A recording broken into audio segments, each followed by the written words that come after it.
Welcome back भाइयों और उनकी मोहल्ले की भाभियों, कैसे हो आप लोग। पहले तो नए साल की शुभकामनाएं। और इस साल की ये मेरी पहली वीडियो है। पिछली जो कुछ भी वीडियोस आपने देखी थी वो पुरानी थी। YouTube ने मेरे चैनल को रिकवरिंग के वक्त उन सारे वीडियोस को डिलीट कर दिया था, इसीलिए आपको एक ही वीडियो की नोटिफिकेशन बार बार आ रही थी। मतलब मैं वीडियोस को अपलोड करता गया, नोटिफिकेशन नहीं जाती थी और फिर से डिलीट हो जाती थी। समझा करो यार, कितना बड़ा लोचा चल रहा था मेरे चैनल का, और अब जाके मेरे चैनल फुल्ली रिकवर हो चुका है। और मैं क्या अब उन वीडियोस को ऐसे ही छोड़ दूं बिना पब्लिश किए। और कुछ लोगों को ये भी नहीं पता कि मैंने उन वीडियोस को पब्लिश भी किया था, इसीलिए जब मैं उन वीडियोस को दोबारा अपलोड किया तो अच्छे खासे व्यूज आ गए। तो खैर, आज की मूवी का नाम है हाउस नंबर 13। मेरा वाला 13 नहीं, 13 वाला 13। और ये कन्नड़ा मूवी है और उसी तरह ये एक HORR मूवी है। तो चलिए बिना टाइम वेस्ट किए लेट्स स्टार्ट। और उससे पहले आप मेरे चैनल पर नए हैं तो सब्सक्राइब कीजिए, अगर पुराने हैं तो अनसब्सक्राइब करके फिर से सब्सक्राइब कीजिए। लाइक शेयर कमेंट जरूर करना। मूवी की शुरुआत में ही किसी जगह पर पार्टी चल रही होती है, शायद 2021 की। उसके बाद 5 लोगों का इंट्रोडक्शन होता है और ये लोग भी उसी पार्टी को जा रहे होते हैं अपने कार में। इनके नाम मैं आपको बाद में बताऊंगा, लेकिन जो ड्राइवर है उसका नाम है निशोक। उसके बाद 2 और लोगों का इंट्रोडक्शन होता है और लड़की का नाम है अहल्या, जो फिलहाल अपने भाई से बात कर रही होती है। और इसके बगल में इसका बॉयफ्रेंड होता है जिसका नाम है राम। और ये दोनों भी पैदल उसी पार्टी को जा रहे हैं कि तभी निशोक अपनी कार को अहल्या के बगल से निकालता है, जिसकी वजह से अहल्या बहुत घबरा जाती है, डर जाती है। और पार्टी में आने के बाद अहल्या निशोक पर गुस्सा होने लगती है, अगर जर्रा होता तो मेरी जान चली जाती। तो निशोक भी अहल्या से कहता है, जान तो नहीं गई ना, तुम सही सलामत हो ना। इस तरह से इन दोनों के बीच तू मैं होने लगती है, जिसकी वजह से अहल्या गुस्से से उस पार्टी से बाहर चली जाती है। और इसी लड़ाई की वजह से निशोक भी मूड ऑफ हो जाता है और वो अपने फ्रेंड्स को लेकर अपने घर जाने लगता है। और यहाँ पर अहल्या किसी जगह पर आकर रोने लगती है और राम से कहने लगती है, उस पार्टी में निशोक ने मेरी इतनी बड़ी इंसल्ट की और तुमने उसे पलट कर एक शब्द भी नहीं कहा। खैर, राम अहल्या को समझाने लगता है और इस तरफ निशोक और उसके फ्रेंड्स मस्ती करते हुए अपने घर जाने लगते हैं। लेकिन तभी इनकी कार के सामने एक लड़की आ जाती है और निशोक उस लड़की को ठोक देता है। जब वो लोग अपनी कार से उतरकर देखते हैं तो वो लड़की और कोई नहीं अहल्या होती है। निशोक और उसके फ्रेंड्स धीरे धीरे करते हुए अहल्या के पास जाते हैं, लेकिन अहल्या जिंदा ही रहती है, वो मरी नहीं रहती। और अहल्या को जिंदा पाकर ये 5 लोग घबराने लगते हैं और ये लोग एक दूसरे से कहने लगते हैं, अगर अहल्या यहाँ से बच निकली तो हमको जेल होनी पक्की है। तो इसलिए निशोक ठान लेता है कि वो अहल्या को मार देगा।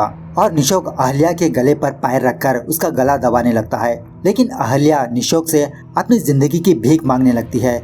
उसके बाद निशोक अपने सारे फ्रेंड से कहने लगता है, अरे खड़े खड़े क्या देख रहे हो, चलो आओ इसके हाथ पैर पकड़ो, हमें जल्द से जल्द इसे मारना होगा वरना हम नहीं बच पाएंगे। तो ये बात कुछ लोगों को पसंद नहीं होती और कुछ लोगों को पसंद होती है। तो ना चाहते हुए भी वो लोग अहल्या के हाथ पैर पकड़ लेते हैं और निशोक अहल्या का गला दबाने लगता है। अहल्या अपनी जान की भीख मांगने लगती है, प्लीज मुझे छोड़ दो, मुझे बचाओ, मैं तुम लोगों का नाम बाहर नहीं निकालूंगी। लेकिन उसके बावजूद भी वो सारे के सारे लोग अहल्या को मार देते हैं। कि तभी वहाँ पर राम आता है रोते हुए, और राम इस चीज को देख लेता है कि ये सारे लोग मिलकर अहल्या को मार दिया है।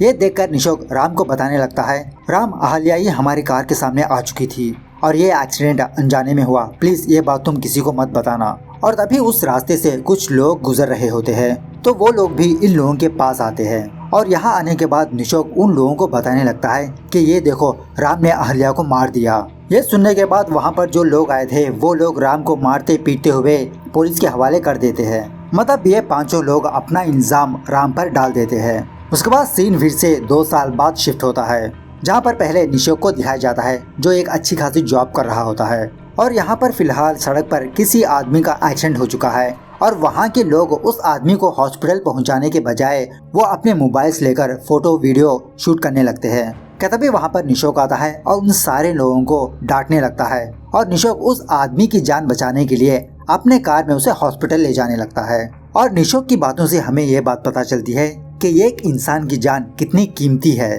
और दूसरे लोग एक इंसान की जान को लेकर कितने लापरवाह होते हैं।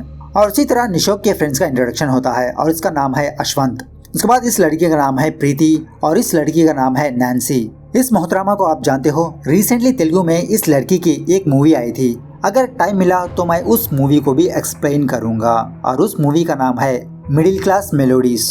और मेरे कुछ सब्सक्राइबर्स ने इस मूवी की रिक्वेस्ट की थी और इस बंदे का नाम है कार्तिक। और ये पांचों लोग एक ही घर में किराएदार की तरह रहते हैं। और इस घर का ओनर इन पांचों लोगों से बहुत परेशान हो चुका है और हमेशा उन पांचों से कहता रहता है कि कब तुम लोग मेरे घर को वैकेट करोगे, मैं और तुम्हारी हरकतें बर्दाश्त नहीं कर सकता। तो इस तरह से यहाँ पर निशोक और उस घर के ओनर से तू मैं हो जाती है और ये पांचों लोग इसी बात को लेकर परेशान रहते हैं कि इन पांचों लोगों को एक दिन में एक नया घर ढूंढना है। और ये पांचों लोग अपने अपने तरीके से कांटेक्ट करने लगते हैं, मतलब नया घर ढूंढने लगते हैं। कि तभी वहाँ पर निशोक आता है और निशोक ने एक घर को फाइंड आउट किया है और उस घर का नाम है हाउस नंबर 13। उस घर का नाम सुनते ही कार्तिक पादने लगता है। Really? हाँ, पादने लगता है। और कार्तिक अपने फ्रेंड्स को उस घर की स्टोरी बताने लगता है कि एक्चुअली वो घर एक छोटी फैमिली का था जहाँ पर हस्बैंड वाइफ और उनकी बच्ची रहा करती थी। और हस्बैंड अपनी पत्नी को बहुत बुरी तरह से टॉर्चर करता था, उसे मारता था, पीटता था और ये सारी की सारी चीजें उसकी बेटी भी देखा करती थी, जिसकी वजह से उसकी बेटी के दिमाग पर बहुत ही बुरा असर पड़ा। और एक दिन वो पति अपने पत्नी को मार देता है और उस लाश को उसी घर में रखता है। और उस बच्ची को ये भी नहीं पता कि उसकी माँ मर चुकी है। उसके बाद से इस बच्ची का फादर इस बच्ची को वही घर में कैद करके रखा था, मतलब उस लड़की ने बाहर की दुनिया ही नहीं देखी। सारा का सारा दिन अपनी माँ की लाश के पास ही रहा करती थी। और एक दिन देखते ही देखते उस बच्ची का दिमागी संतुलन सटक गया और वो साइको बन गई। और एक दिन वो बच्ची अपने बाप को ही मार दिया।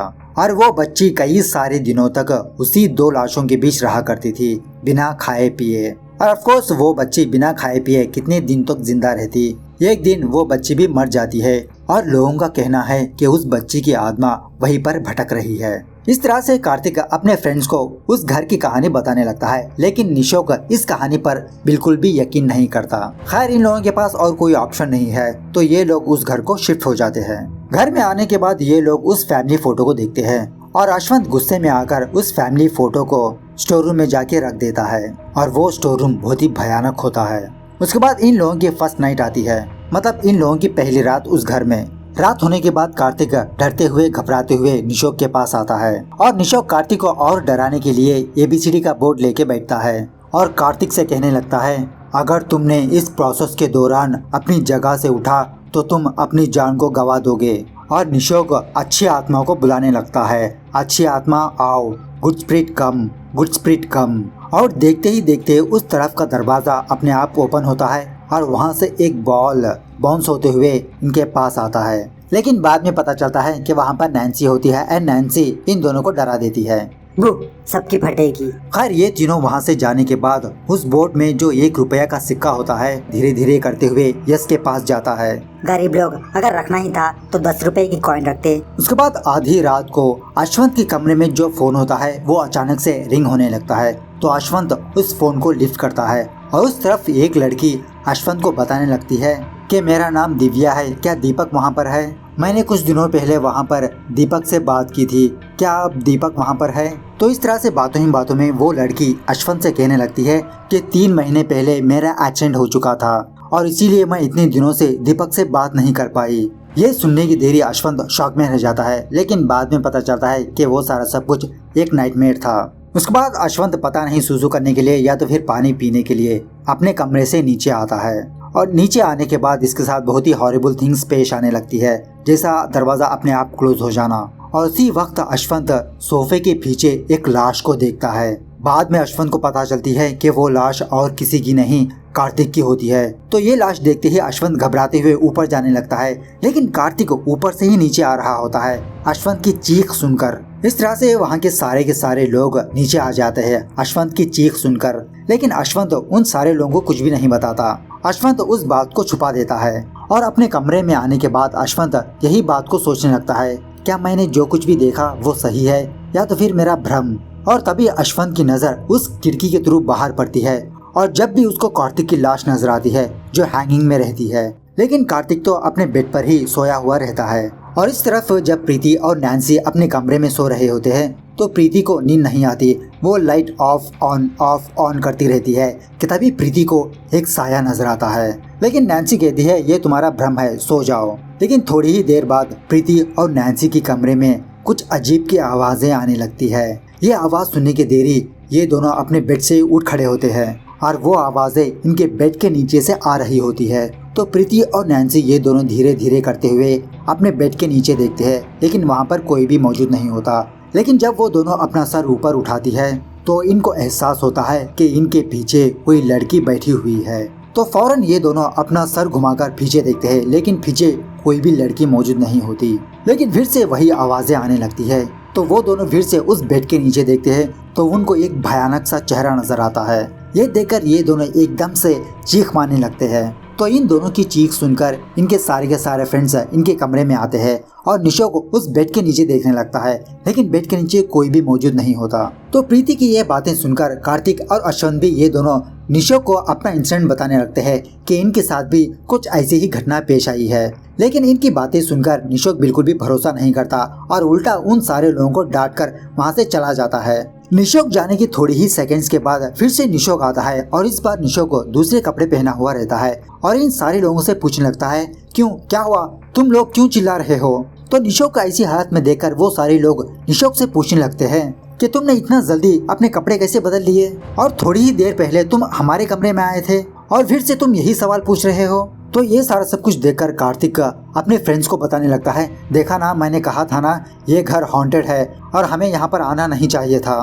कि तभी उनका दरवाजा खटखटाने लगता है।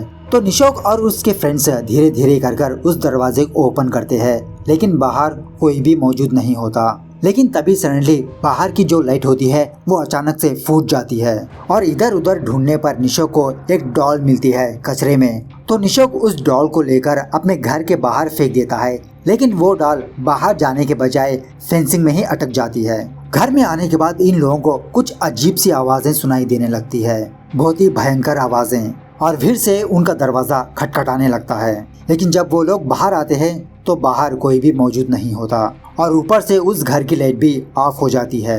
और जब वो लोग फिर से अपने घर में आते हैं तो उस घर में ये लोग उस डॉल को देखते हैं जो अभी थोड़ी देर पहले निशोक ने उस डॉल को बाहर फेंका था। ये देखकर ये सारे के सारे लोग घबरा जाते हैं और तभी अश्वंत गायब रहता है। तो निशोक अश्वंत को बुलाने लगता है, लेकिन अश्वंत जवाब ही नहीं दे रहा होता। तो ये सारे लोग डिवाइड होके अश्वंत को ढूंढने में लग जाते हैं। इस तरह से थोड़ी देर बाद नैन्सी किसी कमरे में अश्वंत को पाती है जो फिलहाल मर चुका होता है।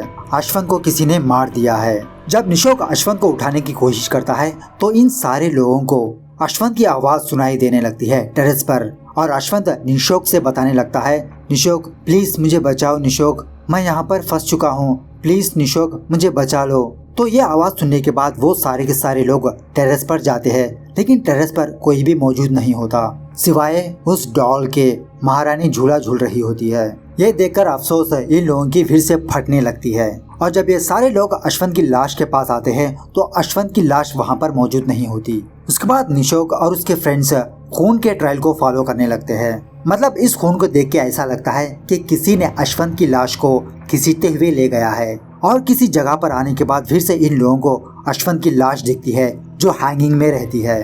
तभी कार्तिक कुछ अजीब सी बिहेव करने लगता है। इसे देखकर ऐसा लगता हो कि ये कोई आत्मा से पोसेस हो चुका हो और कार्तिक की बॉडी टूटने लगती है और धीरे धीरे कार्तिक भी जख्मी होने लगता है और देखते ही देखते निशोक के सामने कार्तिक भी मर जाता है। उसके बाद प्रीति की बारी आती है और प्रीति का भी यही हाल होता है। वो अंदर का अंदर जख्मी होने लगती है और देखते ही देखते वो भी मर जाती है। लेकिन नैन्सी बेटा कहीं दूर गुमसुम बैठी हुई रहती है। जब निशोक नैन्सी के पास जाता है तो नैन्सी निशोक को बताने लगती है मोटी आवाज में, मैंने कहा ना मेरे घर में कोई भी एंटर नहीं होगा, उसके बावजूद भी तुम मेरे घर में आए, तुम्हारी कितनी हिम्मत हुई, इसके लिए तुमको टैक्स पे करना पड़ेगा। ऐसा कहते हुए नैन्सी धीरे धीरे निशोक के सामने आती रहती है।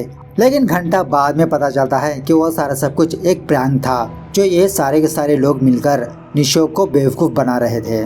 तो निशोक की ये हालत देखकर वो सारे के सारे लोग निशोक पर हंसने लगते हैं। लेकिन निशोक उन लोगों से सवाल करने लगता है, ये सब तो ठीक है लेकिन वो डॉल बार बार हमारे घर में कैसे आई, और जब अश्वंत नीचे था तो अश्वंत की आवाज ऊपर कैसे आ रही थी। तो वो लोग निशोक को बताने लगते हैं कि हमारे साथ मिमिक्री शंकर भी शामिल है और वो भी हमारी हेल्प कर रहा है। उसके बाद वो सारे लोग शंकर को कॉल करते हैं, लेकिन उस तरफ शंकर इन लोगों को बताने लगता है कि सॉरी गाइस मैं आज आ नहीं पाया, क्या हम ये स्क्रिप्ट कल कर सकते हैं। ये सुनने के बाद वो सारे लोग घबराने लगते हैं, क्या आज तुम हमारे घर नहीं आए। लेकिन बाद में पता चलता है कि एक्चुअली शंकर भी उन लोगों को बेवकूफ बना रहा था। एक्चुअली शंकर उसी टेरेस के ऊपर मौजूद होता है। जब ये पांचों लोग उस टेरेस पर जाते हैं तो वहाँ पर शंकर की लाश होती है, दीवार से टंगी हुई, और निशोक उस लाश को नीचे उतारता है। और अब जाके इनको ये बात पता चलती है कि एक्चुअली शंकर मर चुका है, सही में मर चुका है। और उसके पास एक लेटर भी मिलता है और उस लेटर में ये लिखा हुआ रहता है, यहाँ से मेरा गेम शुरू होगा और हर एक आधे घंटे के बाद एक एक की जान जाएगी। ये जानने के बाद वो सारे के सारे लोग उस घर से बाहर जाने की कोशिश करते हैं, लेकिन वो दरवाजा अपने आप बंद हो जाता है और लॉक भी हो जाता है। उसके बाद वो सारे लोग अपने फोन को निकालते हैं अपने दोस्तों को कॉल करने के लिए, लेकिन उनमें से एक का भी फोन ऑन नहीं होता। सारे के सारे फोन बंद रहते हैं। कि तभी अश्वंत का 10,000 का फोन ऑन होता है और जब अश्वंत अपने फ्रेंड को कॉल करने ही वाला होता है कि तभी उस फोन से चिंगारी आने लगती है और वो 10,000 का फोन अपने आप फूट जाता है। लो 10,000 गए पानी में। खैर उसके बाद ये लोग डिसाइड होते हैं कि ये लोग फिर से टेरेस पर जाकर ऊपर से नीचे जंप लगाएंगे। इस तरह से जब ये लोग ऊपर टेरेस पर जाने ही वाले होते हैं तो टेरेस का दरवाजा भी अपने आप बंद हो जाता है और देखते ही देखते 12:30 बज जाते हैं। मतलब 12 बजे शंकर की मौत हुई और 12:30 बजे किसी और की मौत होने वाली है। और 12:30 बजने के देरी फिर से उस घर की लाइट चली जाती है। जब लाइट फिर से वापस आती है तो इनके सामने नैन्सी की लाश होती है। मतलब उस किलर ने या तो फिर उस आत्मा ने नैन्सी को मार दिया है। और ये लोग डरकर किसी कमरे में जाते हैं और यहाँ आने के बाद उस कमरे के ऊपर ये लिखा हुआ रहता है कि 1 बजे एक और लाश पाई जाएगी। कि तभी उस घर के बाहर एक गुरका विजिल बजाते हुए वहाँ से गुजर रहा होता है। तो उस विजिल की आवाज सुनने के बाद अश्वंत उस आदमी को बुलाने लगता है और उसी तरह एक लेटर उस आदमी को फेंकने की कोशिश करता है। लेकिन तभी एक अनजान आदमी आकर अश्वंत की दोनों उंगलियों को काट देता है कैंची से और बेचारा अश्वंत उस दर्द के मारे बहुत तड़पने लगता है। निशोक और उसके फ्रेंड्स अश्वंत की मरहम पट्टी करने लगते हैं और देखते ही देखते 1 बज जाते हैं और फिर से उस घर की लाइट चली जाती है। लेकिन निशोक उस अंधेरे में एक अनजान आदमी को देखता है। जब फिर से लाइट आती है तो इस बार अश्वंत गायब रहता है। मतलब उस किलर ने अश्वंत को मार दिया और ये तीनों लोग अश्वंत को इधर उधर ढूंढने लगते हैं। तो फाइनली अश्वंत की लाश एक वॉशिंग मशीन में गोल गोल घूम रही होती है। कि तभी इन तीनों लोगों को हॉल में एक फोन की रिंग की आवाज सुनाई देने लगती है। फोन लिफ्ट करने के बाद वो आदमी इन लोगों को बताने लगता है कि गेम थोड़ा और इंटरेस्टिंग बनाएंगे। अब आधे घंटे के बजाय मैं हर एक 15 मिनट के बाद एक शख्स की जान लूंगा। ये सुनने के बाद ये तीनों लोग अपनी जान की भीख मांगने लगते हैं और वो आदमी फिर से कॉल करके इन तीनों को ये बताता है उन सारे मर्डर्स के पीछे तुम में से एक आदमी का हाथ है। ये सुनने के बाद कार्तिक और प्रीति ये दोनों निशोक की तरफ देखने लगते हैं। मतलब निशोक पर शक करने लगते हैं। तो निशोक उस फोन को कट करके अपने दूसरे फ्रेंड को कॉल करने लगता है। लेकिन दूसरी तरफ एक बच्ची की आवाज आती है और वो बच्ची इन तीनों से कहने लगती है, पापा मम्मी को मार रहे हैं, कोई भी रोक नहीं रहे। कि तभी फौरन उस घर की लाइट चली जाती है और लाइट चली जाने के बाद निशोक पर कोई हमला कर देता है और दूसरे सीन में निशोक किसी चेयर से बंधा हुआ रहता है और निशोक को बांधने वाले और कोई नहीं कार्तिक और प्रीति होते हैं। मतलब ये दोनों निशोक पर शक करने लगते हैं कि इन सारे मर्डर्स के पीछे निशोक का ही हाथ है। मतलब निशोक ने ही शंकर, अश्वंत और नैन्सी को मारा होगा। लेकिन निशोक उन दोनों को समझाने लगता है और देखते ही देखते फिर से उस घर की लाइट चली जाती है। जब लाइट फिर ऑन होती है तो प्रीति मर चुकी होती है। मतलब किसी ने इसको भी बहुत बुरी तरह से मार चुका है। ये देखकर निशोक कार्तिक को समझाने लगता है, देखा अब तो तुम मानते हो ना कि इन सारे मर्डर्स के पीछे मेरा कोई हाथ नहीं है। प्लीज मेरे हाथ जल्द से जल्द खोल दो, हमें यहाँ से बच के निकलना है वरना वो भी हम दोनों को मार देगा। ये सुनने के बाद कार्तिक घबराते हुए निशोक को ओपन करने ही वाला होता है कि तभी कार्तिक की भी जान चली जाती है। मतलब वो किलर कार्तिक को भी मार देता है और बाद में हमें यह बात पता चलती है कि इन सारे मर्डर्स के पीछे अश्वंत का हाथ है। और यहाँ पर मैं आपको सिंपल से स्टोरी सुना देता हूँ, सुनिए।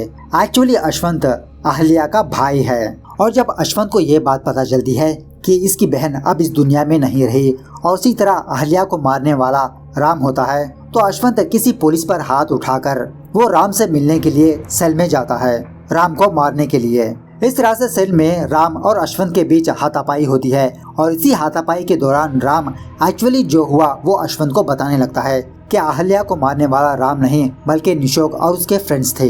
यह जान लेने के बाद अश्वंत निशोक और उसके फ्रेंड से फ्रेंडशिप किया और अश्वंत उन सारे लोगों को हाउस नंबर 13 लाया प्लान बनाकर इन सारे लोगों को इस घर में मारने के लिए। कि तभी यहाँ पर एक और ट्विस्ट हमारे सामने आता है। कोई और बंदा अश्वंत पर हमला कर देता है और इस पर हमला करने वाला और कोई नहीं राम होता है।